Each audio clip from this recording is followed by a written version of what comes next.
Lecture de la première lettre de saint Paul apôtre aux Corinthiens. Frères, je vous rappelle la bonne nouvelle que je vous ai annoncée. Cet évangile, vous l'avez reçu. C'est en lui que vous tenez bon. C'est par lui que vous serez sauvés, si vous le gardez tel que je vous l'ai annoncé. Autrement, c'est pour rien que vous êtes devenus croyants. Avant tout, je vous ai transmis ceci que j'ai moi-même reçu. Le Christ est mort pour nos péchés, conformément aux Écritures, et il fut mis au tombeau.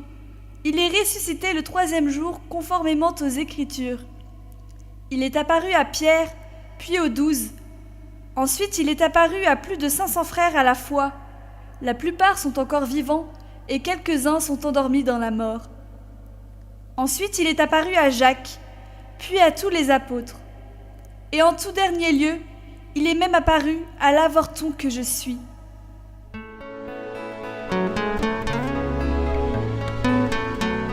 Évangile de Jésus-Christ selon saint Jean. En ce temps-là, Jésus dit à Thomas : « Moi je suis le chemin, la vérité et la vie. Personne ne va vers le Père sans passer par moi. Puisque vous me connaissez, vous connaîtrez aussi mon Père.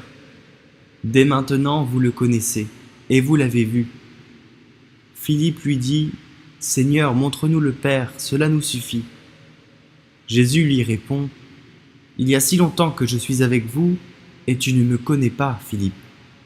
Celui qui m'a vu a vu le Père. Comment peux-tu dire : montre-nous le Père ? Tu ne crois donc pas que je suis dans le Père et que le Père est en moi ? Les paroles que je vous dis, je ne les dis pas de moi-même.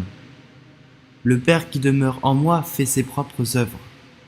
Croyez-moi, je suis dans le Père et le Père est en moi.